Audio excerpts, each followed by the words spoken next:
In today's video, I'll be going over a ton of tips that will hopefully help you improve and climb the ranks of the finals. I go over a large variety of things in this video, from core gameplay fundamentals and movement techs, all the way to how pro players control the pacing of the game at a hidden setting that might be affecting your aim, only accessible through Steam config files. As with all my videos in this format, timestamps will be in the description below if you're in a hurry and just want to see if anything looks interesting. But that's enough talking from me, let's get started with the video. You actually have a slightly increased grab range while crouching or sliding. So if you need to grab something from a distance you feel is slightly out of normal grab range, throw in a crouch and you might just make it. With Light's evasive dash, you can gain some pretty crazy distance on these large jump pads on certain maps such as Skyway Stadium, or even on normal medium jump pads. If you don't already know how to prep red canisters, then here's how to do it. Throw the canister and then grab it immediately afterwards. Once you've done this, it takes about 3 seconds for it to explode, so hold onto it only for as long as you need to. You can use this to destroy some of the hanging platforms and walls if you time it right. If you're being chased by someone while at low health, run into a building and ult fire an explosive grenade at your feet. If they get hit, this will do enough damage to usually deter them from chasing you, if not outright kill them. On maps like Monaco and Skyway Stadium, you can use the dematerializer to hide under these stairs. Being able to do the window jump movement tech is really important in the finals if you want to be able to play at the higher levels. This movement tech allows you to climb up certain buildings much faster than taking the stairs, and oftentimes catches opponents off guard. Here's how to do it. Stand on the window frame, then go slightly backwards, jump, and then hit forward and mantle at the same time.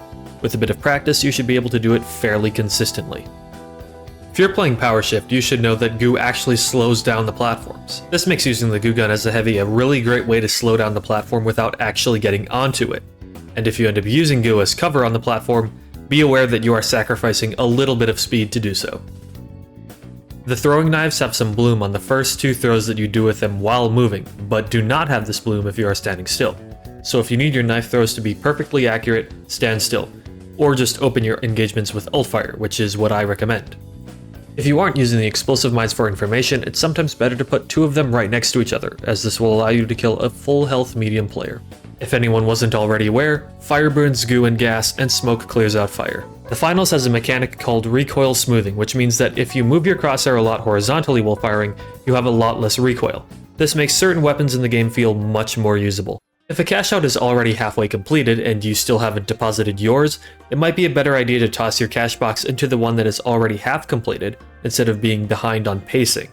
The reason you don't want to be behind is that you are giving all 3 enemy teams the chance to attack your cashout at the same time when the other one finishes, which usually doesn't end well. And on the topic of cashouts, if you don't have a ton of utility to protect yourself, don't take the cashout while there are other teams still around. This is common knowledge to many of you, but the amount of people I still see doing this warranted mentioning it in this video. Place glitch mines in out-of-the-way places, as they have quite a large effective radius. I personally like to place them on top of doorways or on ceilings. If you destroy 2 of these support pillars that are right next to each other on suspended structures, you can make the entire thing collapse. I find this to be easiest with the new thermal charge gadget for Light. This one is for you mediums out there.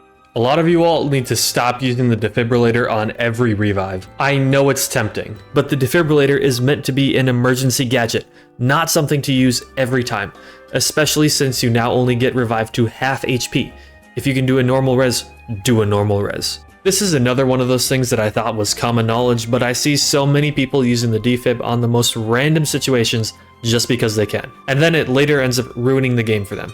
Thermal bore is the most efficient gadget at clearing away gas, and it can be done at any range, unlike the flamethrower.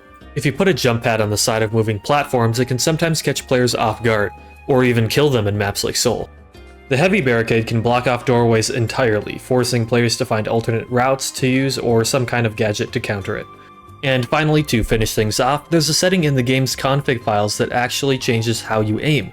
The finals doesn't use your raw aim and instead smooths it out, but you can disable this in your Steam config files. Here's everything you need to disable it if you want to have the game only use your raw aim. And for anyone worried, this isn't considered bannable or exploiting.